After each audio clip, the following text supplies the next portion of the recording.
Spawning is in every fish's nature, but it's up to you as the breeder to find those spawning triggers to get the job done.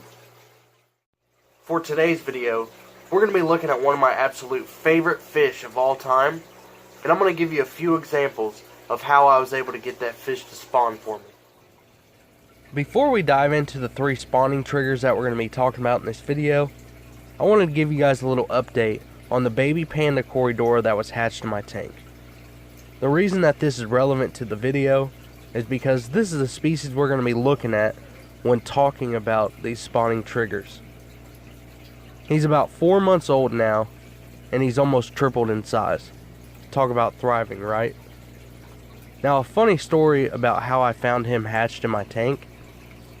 I previously seen some panda Corydora eggs in the tank, and at the time I didn't have the time or the resources to be able to pull them out of the tank, get them hatched, and give them a safe environment for them to grow up.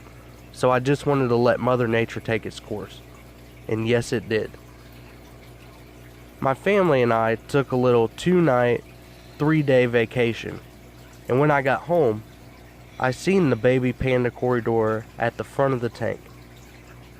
He was barely big enough to see, but you could see the black stripes on him. I was completely pumped and glad he's a part of the tank. The first trigger I was able to identify was comfort. Now this is an old clip of when I first added the panda Corydoras into the 29-gallon tank. I could tell that they were uncomfortable because all they wanted to do was hang out in the bottom corner of the tank. I related this to the angelfish pair that were also prolifically breeding in this tank. It wasn't until I replaced the angelfish with guppies that the corys started to show big personality and started to show signs of spawning. Along with the comfort of the fish, I began to ask myself, where would these panda Corydoras want to lay their eggs in this tank? As you can see in these couple pictures right here, a lot of Corydoras breeders end up pulling their eggs off the glass of the tank. This is sometimes referred to as an unnatural spawn because you wouldn't see Corydoras laying eggs on glass in the wild. You also see a lot of other Corydoras breeders use a tool called a spawning mop, as you can see in the picture right here. Even though Corydoras show no parental care after birth, they still like to bury their eggs deep down in something so that they have the best chance of hatching and surviving. Because I wanted to go with a more natural technique than using a spawning mop, I decided to go with Java moss.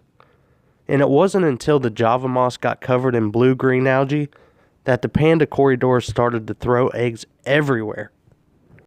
They even threw eggs in some guppy grass that had blue-green algae mixed in. The last trigger that I want to talk about in this video is lowering the temperature of the water when doing a water change. Now this can work for a variety of different fish, but when it comes to breeding Corydoras, this is one of the main triggers that almost always gets them to spawn. This tank always runs around 78 degrees, but during this water change I dropped it a few degrees, so the water that I was putting in was running about 76.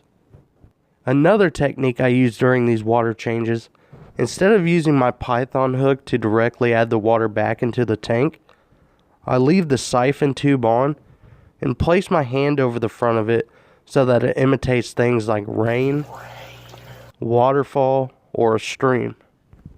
The reason that these two techniques work so well together is because it imitates what's happening in the wild. Find ways to replicate that fish's natural environment, and you'll surely find those spawning triggers. Don't forget to let me know if you got some value out of this video by hitting that like button. And also, what are some spawning triggers that you have found in your fish breeding journeys? Let me know down in the comments, and I will see you in that next video.